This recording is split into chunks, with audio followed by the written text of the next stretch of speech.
Abran su Biblia en esta tarde. Les pido que la abran en el capítulo 25 del libro de Mateo.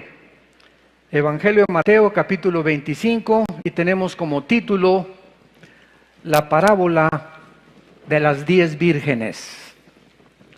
La parábola de las 10 vírgenes. Mateo, capítulo 25, versículos del 1 al 13. Entonces es Jesús hablando: el reino de los cielos será semejante a 10 vírgenes que tomando sus lámparas salieron a recibir al esposo. 5 de ellas eran prudentes y 5 insensatas. Las insensatas, tomando sus lámparas, no tomaron consigo aceite. Mas las prudentes tomaron aceite en sus vasijas juntamente con sus lámparas. Y tardándose el esposo, cabecearon todas y se durmieron. Y a la medianoche se oyó un clamor: ¡aquí viene el esposo! ¡Salgan a recibirle! Entonces todas aquellas vírgenes se levantaron y arreglaron sus lámparas. Y las insensatas dijeron a las prudentes: denos de vuestro aceite, porque nuestras lámparas se apagan.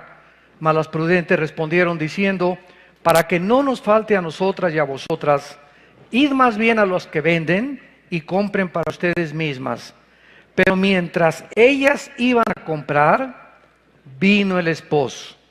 Y las que estaban preparadas entraron con él a las bodas y se cerró la puerta. Después vinieron también las otras vírgenes diciendo: Señor, Señor, ábrenos. Mas él respondió y dijo: de cierto os digo que no os conozco. Velad pues, porque no sabéis el día ni la hora en que el Hijo del Hombre ha de venir. Damas y caballeros, iglesia de Dios y familia de Dios, nadie puede tener ahorita en el mundo, y no solamente en el área cristiana o la dimensión cristiana, sino también en el área política, artística, deportiva, etcétera, etcétera, nadie tiene alguna duda que el mundo se encuentra enfermo, que están sucediendo cosas en el mundo aparentemente inexplicables y que existe un espíritu de estrés, de incertidumbre. Como dicen en mi rancho, el miedo no anda en burro. Hay un temor impresionante en la gente y preguntándose todos: ¿qué pasará? Ahora que acaba de suceder este terremoto aquí en la Ciudad de México, hemos visto de qué forma los ciudadanos mexicanos han respondido y de qué forma como que las tragedias nos unen. Como que en ese momento ya no ves si es negro, si es amarillo, si es blanco, si es del PRD, si es del PRI, si es del PAN, ¿verdad? Yo nunca vi a los topos o a este grupo de personas que sacaban personas de los escombros diciéndole: oye, ¿eres del PRI o del PRD?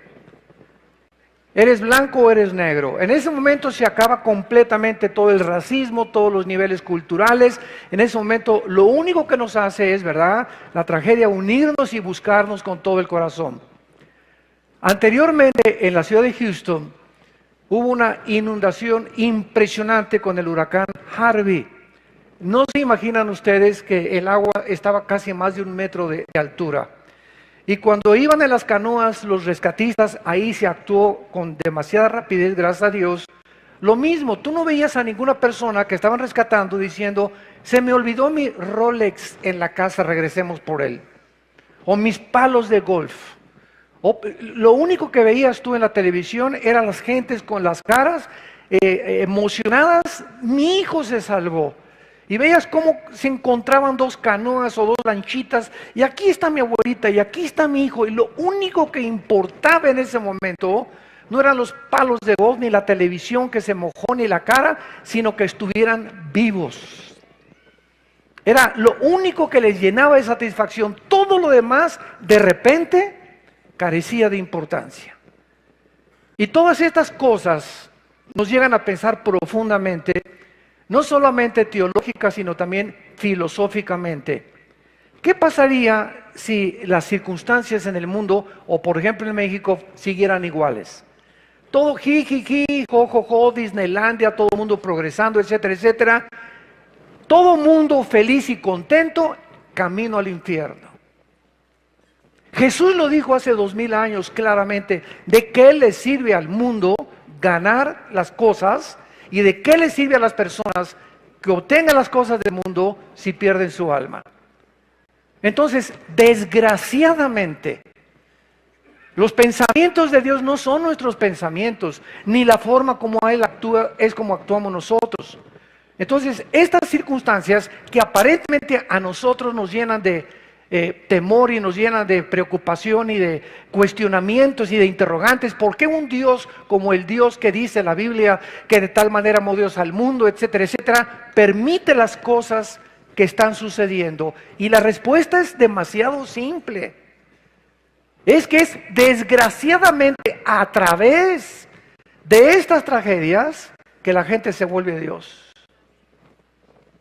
Es a través de estas circunstancias cuando comenzamos otra vez a pensar, caray, la muerte está enfrente de nosotros. Todos tenemos conciencia que tenemos que morir, pero con el trajín de la vida y el jajaja y el jijiji y el club y los caballos y las telenovelas y el dinero y por aquí por allá, de repente nos olvidamos que la muerte sucede en nuestra vida, tal vez saliendo de esta iglesia. Tal vez cuántos de los que nos están escuchando, hoy es el último día que Dios les está hablando a sus corazones. Y son estas circunstancias las que nos hacen comenzar a reflexionar otra vez. Y yo hubiera estado en esos escombros. ¿Cuántas miles de personas o las que se han encontrado en los grandes terremotos de más de 500, 2000, 5000 personas se fueron a la cama, se durmieron creyendo que iban a amanecer? Habían checado a las 6 de la tarde en el hospital y les dijeron, usted está sano, usted tiene una buena dieta y usted pura alimentos orgánicos come y bebe y muchos alimentos y se cuidan también haciendo ejercicio y el agua y nada de eso está mal, pero de repente nos damos cuenta que aunque tengamos la mejor salud del mundo, la muerte nos llama a casa en el momento más inesperado. Esto nos hace reflexionar a nosotros que seguimos en este mundo vivos, considerar qué es el cristianismo, porque las iglesias, escúchenme, las iglesias cristianas evangélicas en el mundo entero están llenas de personas no salvas, que creen que por ir a la iglesia tiene la salvación y son las que se van a llevar el susto de su vida, como la parábola que vamos a continuación a desarrollar. En esta parábola, el Señor Jesucristo nos advierte la importancia de permanecer velando, diario, continuamente, no solamente el domingo. La vida cristiana es una relación personal, viva, orgánica con alguien que vive, que es Jesús.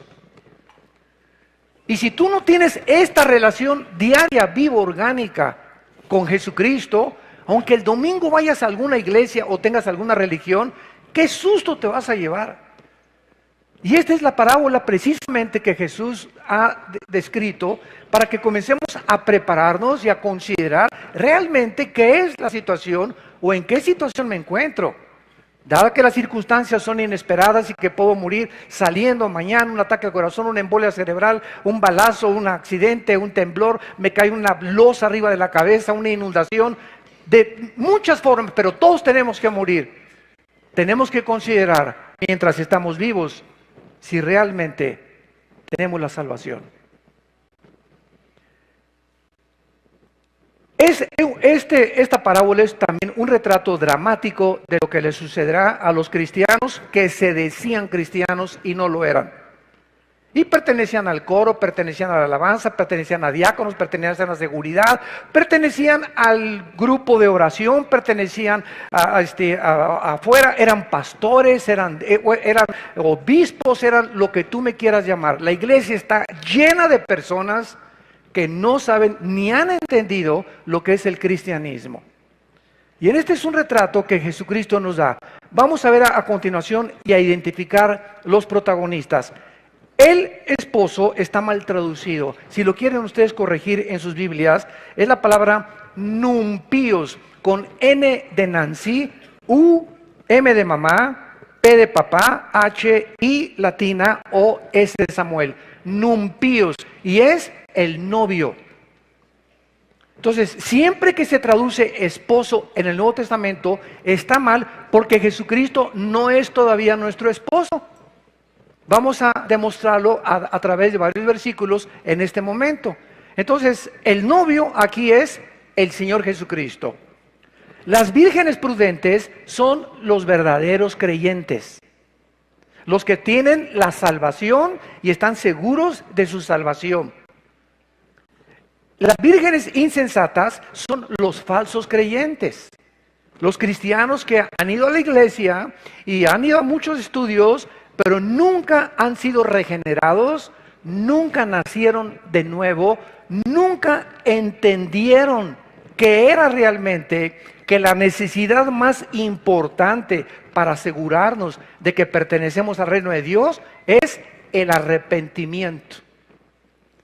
Y las iglesias, de acuerdo a una estadística que hicieron allá en Latinoamérica, más del 60% de las personas que van a las iglesias ni siquiera oyeron ni les predicaron nunca que tenían que arrepentirse. ¿Qué es eso del arrepentimiento? Pues ya no dejo de fumar, ya estoy arrepentido. Ya no dejo las drogas, pues ya estoy arrepentido. Y ya dejé a mi amante, ya estoy arrepentido. El arrepentimiento, lo explicábamos ayer en la conferencia en el World Trade Center, en el desayuno que tuvimos. El arrepentimiento es fácilmente ilustrado de esta manera. Es ir caminando en un camino equivocado.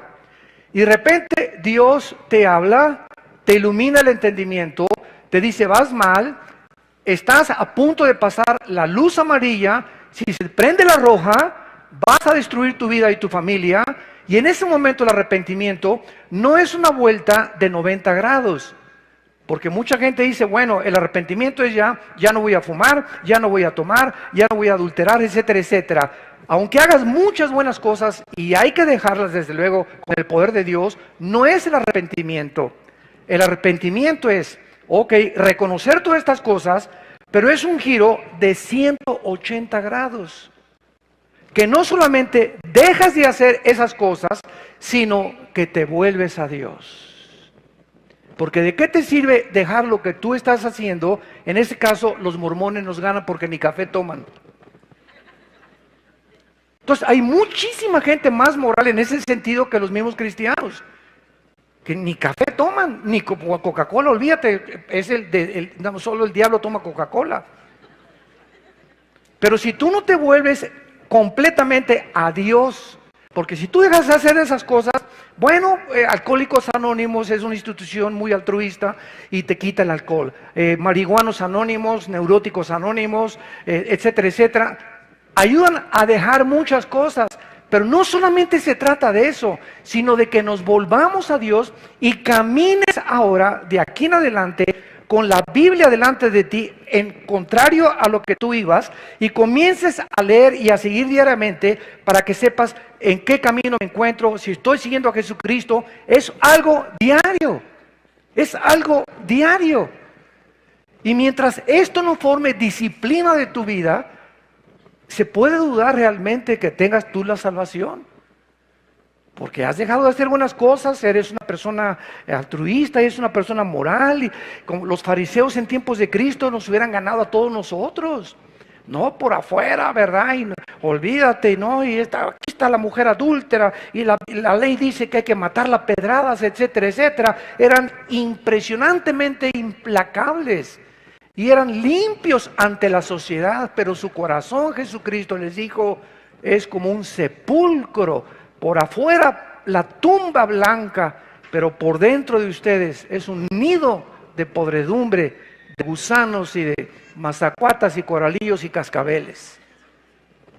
Entonces, qué importante es que tengamos estos principios. Las lámparas son la palabra de Dios.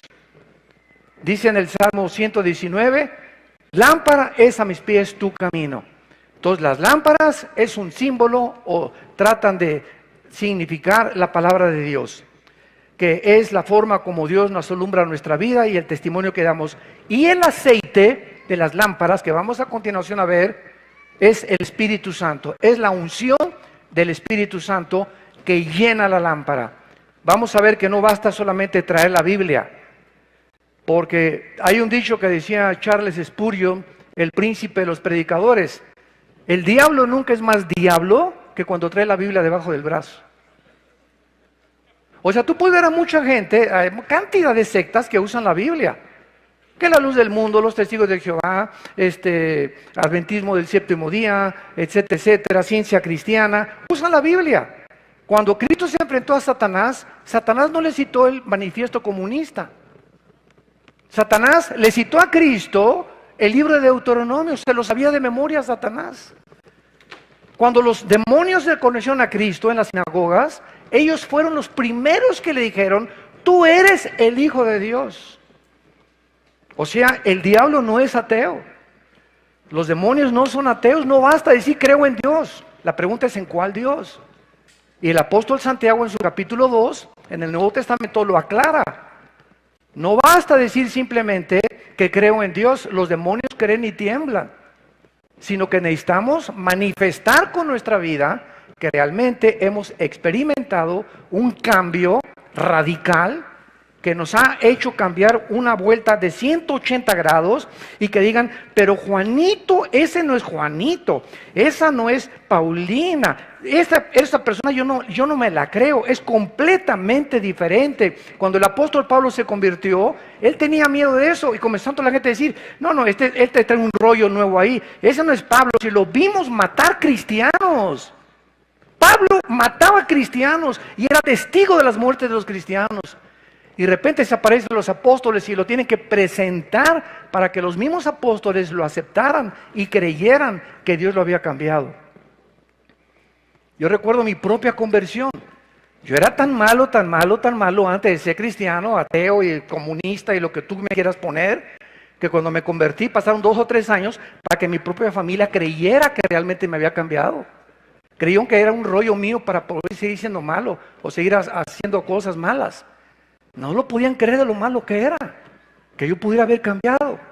Y eso es realmente lo que impacta a la gente, que ya no somos lo que somos. Ya don Pancho pues fíjese que mi esposo no me ama, hermano, ni me abraza.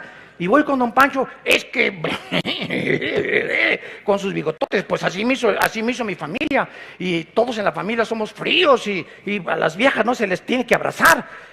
Me respete nada más y que esté sometida a mí. Oiga, don Pancho, le tuve que decir, es que si usted no cambia después de recibir a Cristo, y si su papá sí lo enseñó, y usted fue frío antes de recibir a Cristo, y no abrazaba a sus hijas, ni abrazaba a su esposo, si usted no experimenta un cambio en su vida, no es mentira su conversión. Cristo vino a cambiar nuestras vidas radicalmente. Y si no hay ese giro de 180 grados, es mentira que tú seas cristiano. Si no has cambiado radicalmente tu perspectiva de tu matrimonio, de cómo tratar a tu esposa, a tus padres o a tus hijos, a tus amigos, la honestidad en tus negocios, es una fanfarronería tu cristianismo. Y de eso se trata esta parábola, precisamente de despertar las conciencias y darnos cuenta quién es y quién no es cristiano. Vamos ahora a continuación, y dice el versículo 1, entonces el reino de los cielos será semejante. Esta frase, será semejante, es lo que caracteriza las parábolas. Cristo está usando una comparación. ¿A quién? Al reino de los cielos. ¿Qué comparación usa? 10 vírgenes que vamos a ver que todas tenían sus lámparas.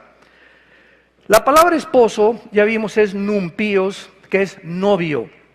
Y Cristo, claramente en el Nuevo Testamento, no es retratado como el esposo, sino como el novio de la iglesia, que nosotros somos precisamente la novia, que es la iglesia de Cristo. Por ejemplo, en Mateo 9:15, anteriormente a estos capítulos, dice: Jesús les dijo a los discípulos, ¿acaso pueden los que están de bodas tener luto entre tanto que el esposo está con ellos, o el novio? Ponle novio también ahí. Pero vendrán días cuando el novio les será quitado y entonces ayunarán. ¿Cómo lo sabemos? Porque es hasta Apocalipsis capítulo 19, en las bodas del Cordero, cuando viene nuestro matrimonio con Jesucristo. Claro que todo es un simbolismo, ¿verdad? Hasta que no se celebren las bodas del Cordero, no estamos ya verdaderamente como la esposa de Jesucristo. Vean ustedes ahora en 2 de Corintios capítulo 11, que el apóstol Pablo también tenía interés de que el cristiano entendiera este principio. 2 de Corintios 11, versículo 2. Porque os celo con celo de Dios, porque los he desposado, o sea, comprometido con un solo esposo, para presentarlos como una virgen pura a Cristo. Es lógico, ¿verdad?, que si nosotros la iglesia somos y se nos simboliza como una virgen, es porque no nos hemos casado. Una persona que ya no es virgen es porque ya se casó. Entonces la Biblia nos simboliza al cristianismo como vírgenes. Por eso se usa la parábola de las vírgenes prudentes e insensatas. Y veamos también en Apocalipsis capítulo 19, al final de la Biblia, versículo 7 y versículo 9, que dice: gocémonos y alegrémonos y démosle gloria, porque han llegado las bodas del Cordero y su esposa se ha preparado. Versículo 9, y el ángel me dijo: bienaventurados los que son llamados a la cena de las bodas del Cordero, porque estas palabras son verdaderas de Dios. Entonces es claro, ¿verdad?, que es Cristo el que es el novio. Y ahora veamos en segundo lugar en Mateo 25, que 5 de ellas tenían lámparas y las otras 5 las tenían pero sin aceite. Sin embargo, Cristo menciona 3 cosas de estas vírgenes. Número 1, todas tomaron sus lámparas para recibir al Señor. Versículo 1, y tomando sus lámparas salieron a recibir al esposo. Todas corrieron a recibirlo, o sea, todas aparentemente profesaban que Cristo era su Señor. Y así podemos ver en la Biblia que existen muchísimas personas, de eso se trata esta conferencia, que llevan su Biblia debajo del brazo, sin embargo no tienen una relación con el Hijo de Dios, porque aunque tengas la Biblia, si no tienes al Espíritu Santo, que es la unción, tu Biblia carece de poder. Este libro, ¿verdad?, es un libro impreso con páginas impresas. Una vez yo llegué a una iglesia, me reservo el nombre de la iglesia, que creían que la Biblia tenía el poder, en el sentido que al llegar yo a predicar me dijeron: usted tiene que lavarse las manos antes de tocar este libro santo. O sea, esto es hacer un ídolo de un libro. Y la Biblia en sí, ¿verdad?, es letra. Si no tiene al Espíritu Santo, es letra muerta. ¿Por qué? Porque no me cambia. Es un libro como cualquier otro. Lo que da vida a este libro, y las personas que se acercan a este libro y son transformadas con este libro, es porque tienen dentro al Espíritu Santo, que es el autor de la Biblia, quien aplica este libro en sus almas. Pero si tú vienes con un doctorado en ciencias políticas y en filosofía y letras y te dan el premio Nobel de astrofísica a la Biblia, sin el Espíritu Santo, por más inteligente y más intelectual que seas, no va a cambiar tu vida mientras tú no te rindas a lo que dice la Biblia, que aceptes a Cristo como tu Salvador. Entonces, estas vírgenes, aunque tenían todas las Biblias, dice el versículo 2 y 3, 5 de ellas eran prudentes y 5 insensatas. La palabra prudente es la palabra griega pronónimos, que significa precavido, alguien que se anticipa antes de hacer algo, calcular, pensar antes de actuar, no actuar impulsivamente. Una persona que actúa impulsivamente: pues vamos a comprar ese carro. Espérame tantito, te dice tu esposa, vamos a hacer cuentas, vamos a ver si apagamos el gas, la luz, etcétera, etcétera. No, yo quiero comprar este traje y quiero comprarme este reloj. Todas las personas que actúan de esta manera, sin antes haber tomado en consideración lo que van a gastar o lo que van ellos a invertir, sin haber considerado y haber calculado las cosas, son las personas que son lo contrario a prudentes.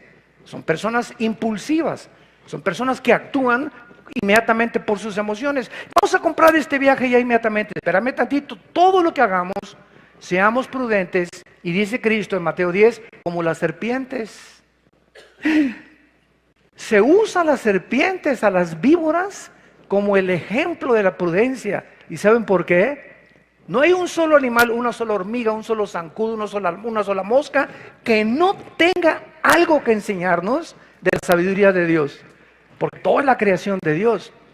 Y las víboras son reptiles que cuando está el ratón, ellas calculan de una forma impresionante la distancia, de una forma maravillosa en su mente, en su cerebro que tienen, la distancia que tienen y el momento oportuno en que tienen que saltar, y el 99.9% de las veces nunca fallan para atacar a sus víctimas. De la misma forma, Jesucristo dice a las muchachas: mira, ahí está, se parece a John Travolta, ¿verdad? ¿Verdad? No le brinques, calcúlalo, examínalo, rodéale, dale la vueltecita, tráelo a tus pastores para que lo verifiquen, examínalo, no brinques, no tomes una acción. Ese carro qué bonito está, ese reloj qué bonito está. No brinquemos impetitivamente, calculemos la distancia, calculemos lo que tengamos, pensemos en otras cosas 3 veces antes de tomar una decisión. Esto es muy importante en la vida y nos va a librar de tantas cosas de las que no vamos a tener que arrepentirnos. Estas vírgenes, ¿verdad? La mitad de ellas se llaman insensatas, es la palabra griega moros, en el griego, que significa engañadas o tontas. Las insensatas se caracterizaban porque no llevaban aceite en sus lámparas, o sea, exteriormente sus lámparas profesaban una religión, pero no tenían el aceite del Espíritu Santo. En Mateo capítulo 7, versículo 21 al 23, Cristo hace esta advertencia solemne: no todo el que me dice Señor. Estas vírgenes oyeron la voz del esposo y salieron: Señor, lo vamos a ver. Le llamaron Señor a Cristo. No todo el que me dice Señor entrará en el reino de los cielos, sino el que hace. La fe sin obras es muerta completamente. Si nosotros no hacemos lo que la Biblia nos manda que tenemos que hacer, la fe tiene que ser demostrada a través de las obras. Las obras justifican que yo realmente he cambiado. Yo pues sí soy cristiano y voy a la iglesia y uso la Biblia, pero la pregunta es: ¿mi vida ha cambiado? ¿Soy mejor amante? ¿Soy más considerado con mi esposa? Mi esposa ahora es la reina de mi casa. Ya les pedí perdón a mis padres de todo lo que les hice. En mi trabajo ya cambié, ya no soy el que no avanza, no tranza. Ahora ya no doy mordidas, ahora ya soy honrado. Ahora estoy dispuesto a perder hasta mi trabajo si me exigen que participe de la corrupción. Cuando hay ese cambio radical en tu vida, donde tu misma esposa, tus hijos, tus padres, tus amigos, tus hermanos se dan cuenta que ya no eres la persona que eras hace una semana o 2 semanas, es cuando realmente se puede decir que Jesús está en tu vida. No antes. Tiene que haber una revolución completa dentro de nuestro corazón. Y es a lo que Jesucristo está tratando de decirnos. En el libro de Judas, que está antes de la Biblia, antes del Apocalipsis, Judas, la epístola de Judas, versículo 19, dice: estos son los que causan divisiones, los sensuales que no tienen el Espíritu. Y aquí Judas es una carta escrita para los que entran a las iglesias en el mundo entero, y en todas las iglesias hay esta clase de personas: murmuradores, chismosos, chismosas, hablando contra el pastor, y si esto por acá, y si esto por allá. ¿Por qué es esta actitud la que tienen? Porque son sensuales, están manejados por la energía de la carne, no tienen el Espíritu, todavía no han aprendido a amar la obra de Dios. Y cuando actúan con motivos equivocados, para su gloria, para su ego. Pues si no lo reconocen, se van de la iglesia. Si no me aceptan, es que no se han fijado que soy el papucho de papuchos. ¿Cómo es posible que no me hayan hecho pastor o pastora? ¿O por qué no me han... mi voz, que Bocelli parece Pinocho comparado conmigo? Y cuando hay este tipo de actitudes en el corazón, hablan de que algo está mal en tu vida interior. Algo está mal en tu vida interior. Cristo no ha revolucionado completamente eso, lo vamos a ver más adelante. Ahora vemos las 5 prudentes, dice el versículo 4. Mas las prudentes tomaron aceite en sus vasijas juntamente con sus lámparas. Estas vírgenes representan a los verdaderos creyentes que han creído en Jesús, lo han demostrado, han calculado, pensado profundamente lo que harán con sus vidas futuras, como dice Primera de Juan, capítulo 3, versículo 3. Todo aquel que tiene esta esperanza se purifica a sí mismo. O sea, si tú tienes a Cristo realmente, una de las áreas más importantes que pueden denotar tu verdadero cristianismo es tu pureza sexual. La pureza sexual es una de las áreas de las más importantes. Y cuando comienzas a darte cuenta que ya puedes ver a una muchacha sin sensoriarla toda de los pies a la cabeza, o haz de cuenta que tú pasas en video, le hacen así los hombres muchas veces, y hasta 2 veces, y no pueden ver a una mujer sin desnudarla con sus ojos, o tiene que estar viendo pornografía para poder satisfacer su alma, estando casados, o si andas con un muchacho que es tu novio y ese muchacho adicto a la pornografía, tarde o temprano va a poner sus manos en tu cuerpo. Y esta es la razón por la cual las muchachas que no se han casado y que salen con muchachos, no permitan, muchachitas que me escuchan, que son solteras, no permitas que ese cocodrilo te ponga las manos encima de tu cuerpo. No lo permitas. Porque así comenzó con la manita y el dedo llegó y cuchi, cuchi, cuchi, cuchi, cuchi. Y cuando te das cuenta, ¿verdad? Ya la pancita te comienza a crecer. ¿Y todo por qué? Porque no pusiste una línea de división, no le pusiste una cerca, no le pusiste un límite. ¿Sabes qué, Pancho, voy a salir contigo? ¿Sabes qué, Chencho, voy a salir contigo? No me toques porque tú, mira, con esto de aquí, te dejo chimuelo, ¿eh? Y si no, mi hermano le hablo, y si no, mi papá, conmigo te andas bien, vamos a tener una relación íntima, vamos a ser amigos, pues no me toques. ¿Por qué? Porque hasta que nos casemos, no saltemos a privilegios que no nos corresponden antes de casarnos. Tú no tienes ninguna responsabilidad para tocarme. Mi cuerpo va a ser de aquel que va a ser el padre de mis hijos. No se lo voy a dar a 3 o 4 antes de casarme. Y esa actitud que tú tienes como muchacha, santa delante de Dios, nos habla y le habla a los demonios y le habla a los ángeles y le habla a Dios de que tienes a Jesucristo en tu vida. Por eso quieres tú buscar la honestidad y quieres buscar la moralidad y quieres buscar tú la virginidad. Y ya no, tus amigas te van a burlar. Ay, tienes 25 años y no has salido con ningún muchacho, ni tampoco te has acostado con ningún muchacho. No, ¿y qué? Me dan lástima a ustedes, ¿verdad? ¿Por qué? Porque prefiero morirme virgen a poder violar el mandamiento a mi padre, que me prohíbe, no tendrás sexo ni inmoralidad antes del matrimonio. Estas cosas son las que comienzan a concientizarnos verdaderamente de que realmente hay un cambio en nuestra vida. Buscamos la pureza sexual. En el versículo 5 encontramos que Cristo menciona algo interesante. Va a haber una larga espera antes de que Él venga, y tardándose el esposo. Va a haber una larga espera, por eso, ¿verdad? Por lo que la mayoría de las vírgenes, o sea, las profesantes, se quedaron dormidas.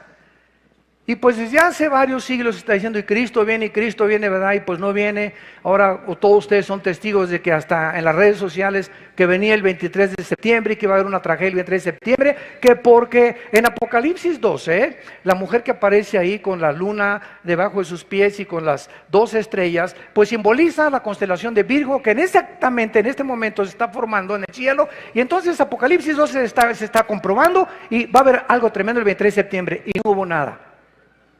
Increíble. Se llama escatología amarillista. O sea, usan eventos del mundo y buscan de alguna forma relacionarlos con la Biblia, y no todo lo que sucede a nuestro alrededor está relacionado con la Biblia. Es al revés.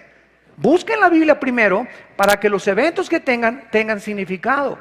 Pero no trates de relacionar todo con la Biblia, porque caen. No, pues es que el número de Mikhail Gorbachev es el 666, es el anticristo. Hoy hay más de 3.500 nombres que si los deletreas en la geometría, tienen el 666.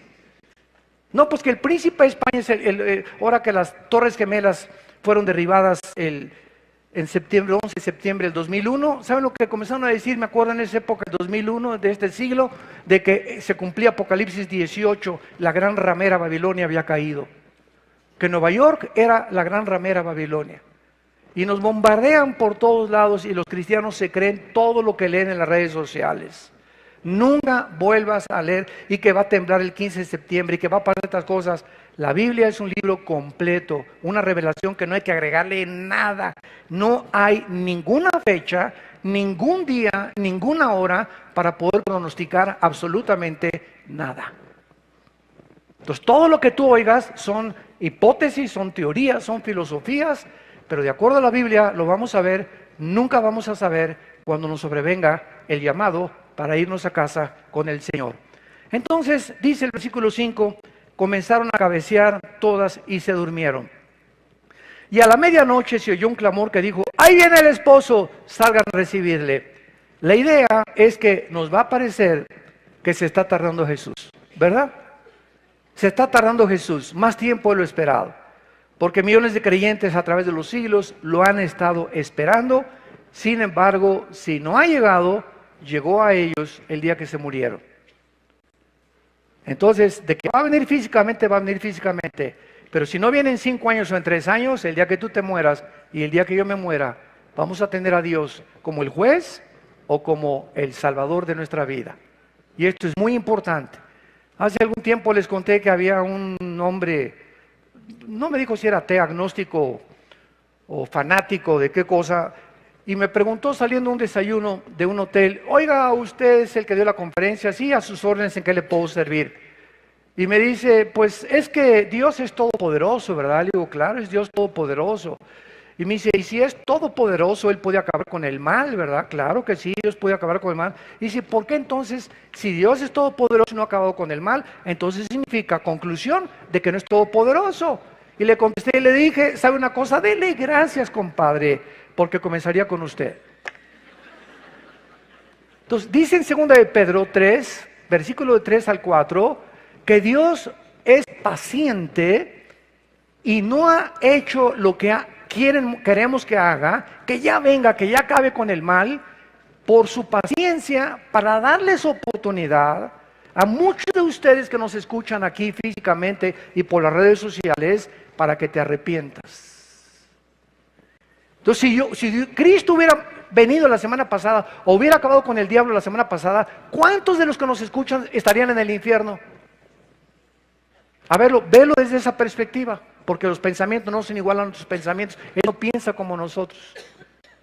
Entonces, Él no lo ha hecho porque Él anhela que el mayor número de personas vengan a la cruz, antes de que comience la gran tribulación. Y el peligro de dormirse, esto es una realidad de la naturaleza humana. Por naturaleza somos dormilones y nos cansamos. Yo como pastor se los digo sinceramente, ¿verdad? Y conozco a muchos líderes igual que yo. No se imaginan, el otro día me habló un pastor y me dijo, yo tengo problemas en mi casa, en mi iglesia. Y le dije, si tú tienes problemas en tu casa, escúchame esto, yo tengo problemas con más de 38 iglesias que tenemos ya en el mundo, con los misioneros, con el dinero, con la administración, con las secretarias, con los carros, con los boletos de aviones, con los congresos, con los seminarios. Si tú tienes, esa es una cosa, parece que estás en un lecho de rosas, le dije. Entonces dije, tú no te imaginas los problemas que yo tengo, le dije. Y estoy así, y llego a mi casa y nadie lo sabe, y nos vemos aquí en público, ¿verdad? No, el hermano se ve muy bien, etcétera, etcétera. Pero cuántas veces llegamos así, y he llegado a mi casa, me desplomo así junto a mi cama, agarro mi cojín, me lleno de lágrimas, orando, intercediendo, gritándole a Dios, Señor, echando mi ansiedad sobre ti, no quiero amanecer así, no quiero que esta actitud mía afecte a mi esposa ni a mis hijos, no quiero proyectar eso, ayúdame, sosténme, tú eres mi fortaleza, mi pronto auxilio en las tribulaciones, Él es mi roca firme, si no estoy contigo, Señor, no puedo vivir para ti, y sacamos todo aquello y comenzamos otra vez a renovar fuerzas como el águila. Pero la tendencia es dormirnos. La tendencia es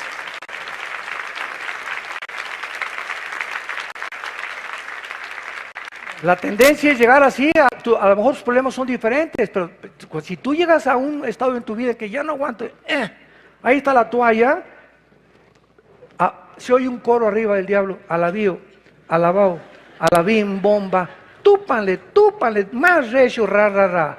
Y se te viene una parvada como de abejas africanas de demonios a atormentarte. Porque dice la Biblia en el libro del Éxodo que cuando iba el pueblo de Israel adelante, los que amalecitas que comenzaron a atacar a la caravana, nunca atacaban a los que iban en primera fila, a los generales y capitanes, atacaban a los que iban hasta atrás, a los rezagados, a los débiles. A esos son a los que ataca Satanás.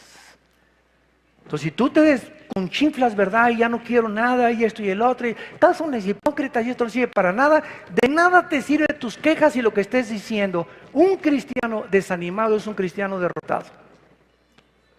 No permitan, santos de Dios, nunca el desánimo. Estamos atribulados en todo, pero no desesperados. Estamos perseguidos, pero no desamparados. En problemas, pero nunca que la angustia se apodere de nuestra alma. Nunca llegues a un rincón en tu vida y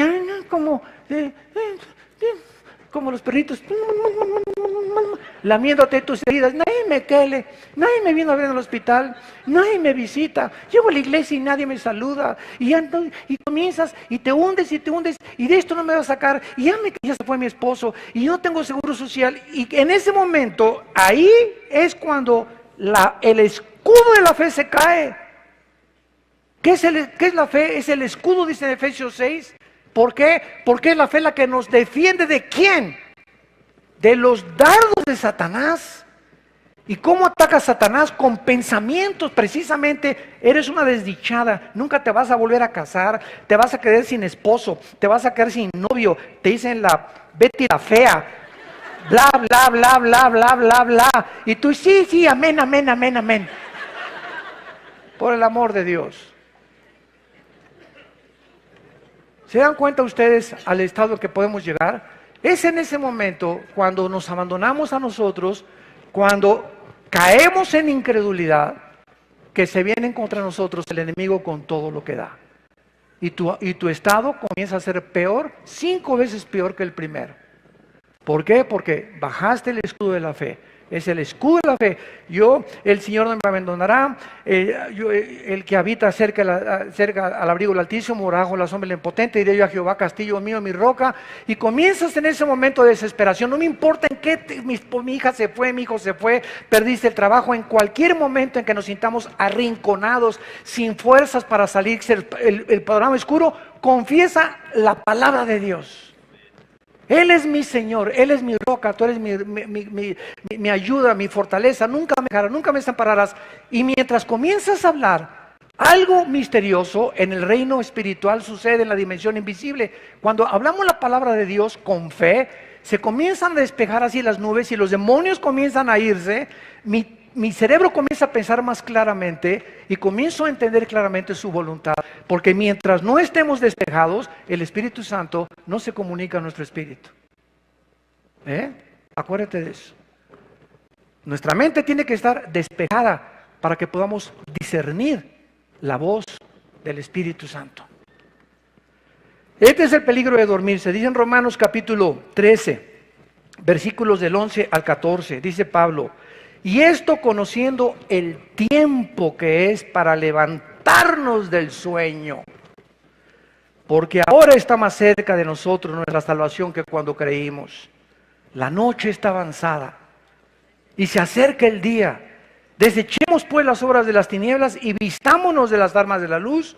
Andemos como de día honestamente, no en glotonerías, borracheras, lujurias, lascivias, contiendas, envidia, sino vistámonos del Señor Jesucristo y no proveáis para los deseos de la carne. Pablo compara que ya estábamos a 12 de la noche ahorita, 1 de la mañana ya. Es la hora más oscura del mundo ahorita.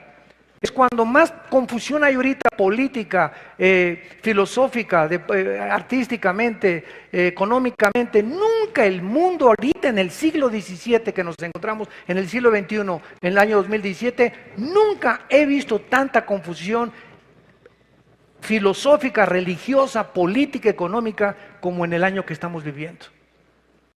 Donde está un loco ahorita en Corea del Norte a punto de estallar una guerra internacional. Con toda la economía y con todos los internets y con todas las iPads y con todos los iPhones, iPhone 5, 6, 7, 8, quién sabe hasta qué número va a llegar, pero es increíble que a pesar de toda esta tecnología, que creíamos que nosotros, dentro de nosotros, estaban las respuestas para mantener el mundo, estamos en un mundo enfermo. Un mundo completamente contaminado porque hemos abandonado al Dios de la Biblia. Y finalmente viene la invitación a recibir al novio, versículo 6, se oye entonces la voz, a la medianoche salgan a recibirle, se levantaron, arreglaron sus lámparas, y las insensatas dijeron a las prudentes, denos de nuestro aceite porque nuestras lámparas se apagan. Mas las prudentes respondieron, para que no nos falte a nosotras y a ustedes, vayan más bien a los que la venden, o los que venden el aceite, y compren el aceite ustedes mismas. Esta voz de que se oye el esposo es la voz de primera de Tesalonicenses 4:16, el arrebatamiento de la iglesia, porque el Señor mismo con voz de arcángel y con voz de trompeta descenderá del cielo, y esa voz nada más la vamos a oír lo que teníamos el aceite en la lámpara con la unción del Espíritu Santo. Todos los demás van a decir, pues sí, ¿verdad? Oímos, ¿verdad? Etcétera, etcétera, pero Señor, Señor, y Él les dirá, yo nunca los conocí. Se levantarán para arreglar sus lámparas, pero no van a poder. Las insensatas descubren que no tienen aceite. ¿Por qué? Porque simplemente estaban cubiertas de religión. No había habido nunca un cambio interior en sus vidas. Nunca fueron regenerados, regeneradas, nacidas de nuevo, nacidos de nuevo. Solamente tenían el manco del catolicismo, soy de la Iglesia Nueva, soy mormón, soy testigo de Jehová, soy bautista, soy presbiteriano, soy nazareno. Es lo único que tenían, el título, pero dentro de la botella no había nada. Y cuando venga Cristo no va a estar viendo, a ver los bautistas, los nazarenos, los evangélicos, cuando Él venga, lo único que le va a interesar es lo que está dentro de la botella. La esencia, el espíritu que nos ha transformado y que nos ha revolucionado a todos nosotros. Y finalmente las prudentes, dice el versículo 9, entonces estaban preparadas, sus corazones purificados y santificadas, pero esta salvación, lo vemos claramente, que cuando comenzaron a pedirles, denos de su aceite, es que espérame tantito, la salvación es individual. Es que mis papás me dieron otra religión, mira, tus papás no van a pagar la condenación por tu vida cuando Cristo venga. Si tu papá fue mormón, tu papá fue budista, tu papá fue musulmán y Cristo te abre los ojos, es para que regreses a esa casa donde tú vienes y seas una luz y comiences a mostrarles que se encuentran en un camino equivocado, con amor, con paciencia, con perseverancia y con prudencia. Pero no se puede decir, es que dame tu salvación en ese momento, o a la hora de la ambulancia, cuando ya me llevan al hospital, Jesucito mío, mi dulce compañero, me desampara noche de día, entra en mi corazón, Jesús. Y eso sería burlarnos de Él, porque Dios sabe perfectamente bien que dice, cuando oiga su voz, ¿cuándo lo estás oyendo? Ahorita. Ahorita estás escuchando su voz a través de la Biblia. Cuando oigas esto, no te endurezcas. Ahorita te sales, te vas a las tortas, a los tacos aquí de chile relleno ahí en la esquina, te vas a tu casa, etcétera, etcétera, en la noche, y se te olvidó todo lo que hablamos, porque en este momento tú dijiste, lo voy a pensar y lo voy a hacer mañana, y mañana viene otra temblorina y te cae un ladrillo arriba en la cabeza. Y te perdiste para siempre, ya no hubo oportunidad. Tú creíste que lo voy a pensar mañana o pasado mañana, cuando oigas su voz, no te endurezcas. Hoy es el tiempo en el que tú tienes que tomar una decisión en esta misma hora que Dios te está hablando. Vino el esposo, 3 palabras poderosas que nos garantizan el regreso de Cristo. Vino el esposo. Jesús lo dijo, vengo, Apocalipsis 22, y mi galardón conmigo para recompensarlos según sus obras. Las insensatas se quedarán. ¿Por qué? Porque comenzaron a decirle, Señor, Señor, y Jesús les dijo, no las conozco, no sé quiénes son ustedes. Y dice Juan 10, Dios conoce a sus ovejas. Cristo conoce quiénes son sus ovejas. ¿Quiénes son sus ovejas? Las que oyen la voz del pastor. Es que yo dije que era cristiano, pero ¿cuántas veces me habló Jesús a través de la Biblia y no le hice caso? Oí la voz de Friedrich Nietzsche, oí la voz de Bertrand Russell, oí la voz de Walter Mercado, oí la voz de los gurús, oí la voz del psicólogo, oí la voz del psiquiatra, oí la de ese deportista, de esa cantante famosa, pero nunca reconocí la voz de mi pastor. ¿Por qué? Porque aunque yo me decía que era cristiano, no tenía el Espíritu Santo que me capacita para reconocer, sintonizarme, no con la charrita del cuadrante, sino con la voz donde está en el FM que yo necesito oír. Estamos llenos de aquí, ¿verdad?, de ondas por todos lados, la voz de Nietzsche, de ateísmo, agnosticismo, ateísmo, nazismo, fascismo. Estamos rodeados de filosofías, de darwinianismo, de que venimos del chango, etcétera, etcétera. ¿Cuál vas a oír? ¿Cuál es la voz que vas a escuchar finalmente? Y solo hay un camino, una verdad y una vida que se llama Jesucristo. Y esa es la voz a la que cuando Él venga te va a decir, no todos que me digan Señor, porque yo conozco mis ovejas, y si fueras mi oveja, me hubieras obedecido. Pero no me obedeciste, porque simplemente no era mi voz la que tú estabas escuchando.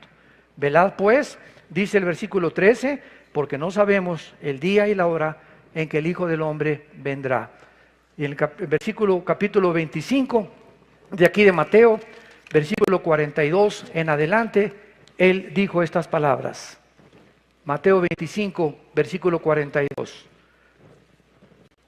Porque tuve hambre y no me diste de comer, y tuve sed y no me diste de beber.